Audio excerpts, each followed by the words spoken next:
प्यारे बच्चों, आज हम साइंस की वर्कशीट नंबर 37 करेंगे। 9th क्लास की वर्कशीट है और लेसन रहेगा हमारा गति। और इस लेसन से संबंधित आज हम पुनरावृत्ति करेंगे। पुनरावृत्ति में हम तीनों गति के समीकरण करेंगे। समीकरण नंबर 1, 2 और 3। जब किसी वस्तु की स्थिति में समय के साथ परिवर्तन आता है तब हम कहते हैं कि वस्तु गति कर रही है। गति की अवस्था में वस्तु की गति को समझाने में चाल, वेग, त्वरण आदि भौतिकी राशियों की सहायता ली जाती है। वस्तु द्वारा तय की गई पथ की वास्तविक लंबाई जो होती है वो दूरी कहलाती है। दूरी का मात्रक मीटर होता है, किलोमीटर भी होता है, सेंटीमीटर भी होता है। विस्थापन किसी पथ के प्रारंभिक और अंतिम बिंदु के बीच के सबसे छोटे पथ की लंबाई विस्थापन कहलाती है और इसका मात्रक मीटर होता है। जिस तरह से दूरी का मात्रक होता है मीटर, इसी तरह से विस्थापन का मात्रक भी मीटर होता है। चाल क्या होती है? चाल वस्तु द्वारा तय की गई दूरी की दर को चाल कहते हैं। मात्रक क्या होता है इसका? मीटर प्रति सेकंड। वेग क्या होता है? एक निश्चित दिशा में वस्तु की चाल, उसका वेग कहलाता है। मात्रक मीटर प्रति सेकंड होता है। बच्चों, हमने यहाँ पर पढ़ी दूरी, विस्थापन, चाल और वेग। दूरी और विस्थापन एक दूसरे से बिल्कुल समान होती। इन दोनों में एक छोटा सा अंतर होता है। दूरी कितनी भी लंबी हो सकती है, लेकिन विस्थापन हमेशा छोटे से छोटा होगा। छोटे से छोटे पथ को हम विस्थापन बोलेंगे। प्रारंभिक और अंतिम बिंदु के बीच का जो छोटे से छोटा रास्ता होगा उसको विस्थापन कहा जाता है। लेकिन दूरी छोटी भी हो सकती है और लंबी भी हो सकती है।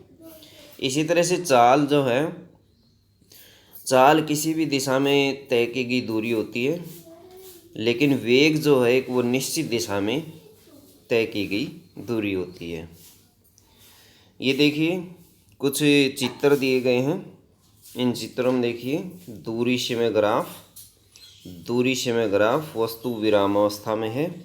यहाँ वस्तु मूवमेंट में है तो ग्राफ इस तरह से बनेगा।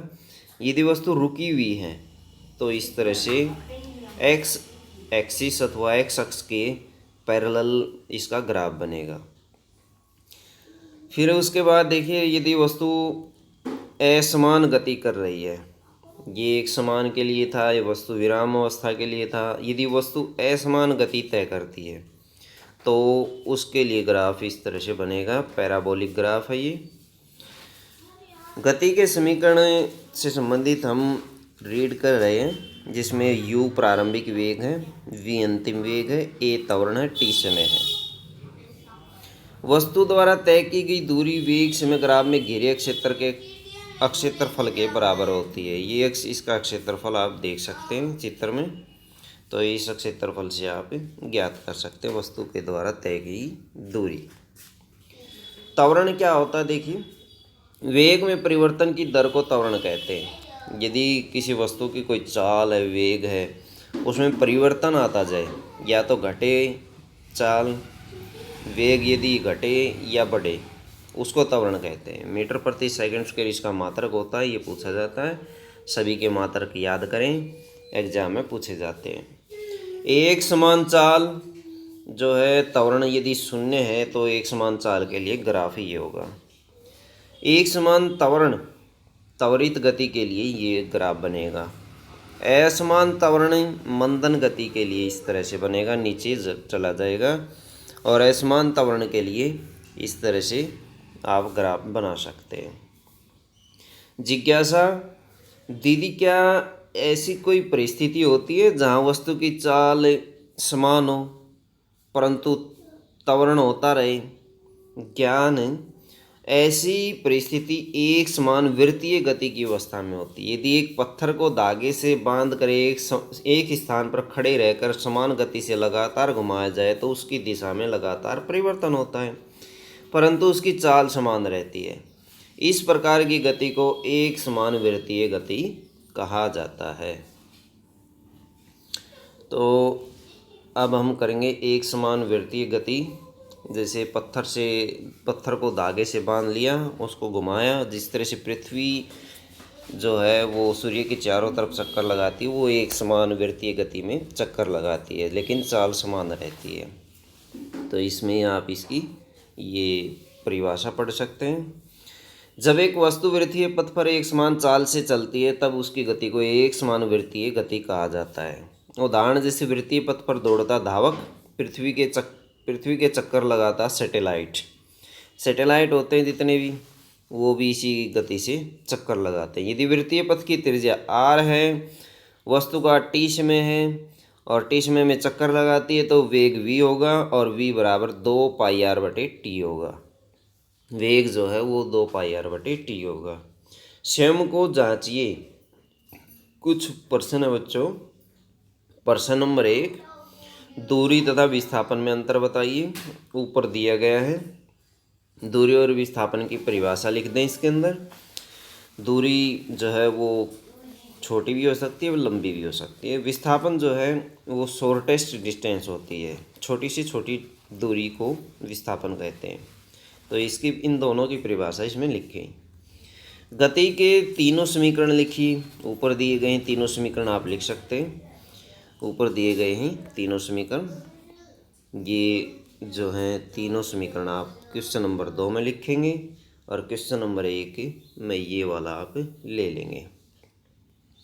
क्वेश्चन नंबर 3 देखिए बच्चों।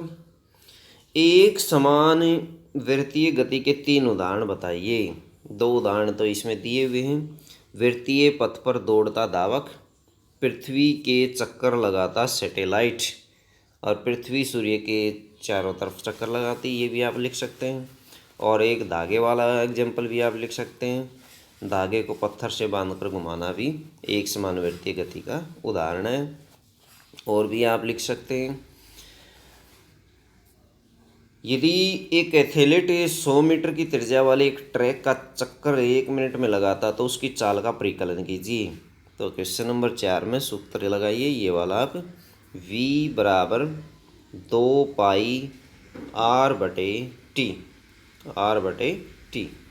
अब इन्होंने दे दिया r जो है वो 100 मीटर, तो 2 इसकी v जो है वो कैसे निकालेंगे।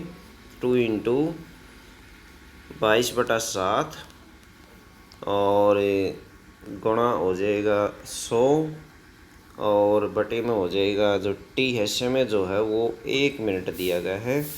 इसको सेकंड में बदल लें तो 1 मिनट में 60 सेकंड होती हैं, तो 60 से इसको डिवाइड कर दें।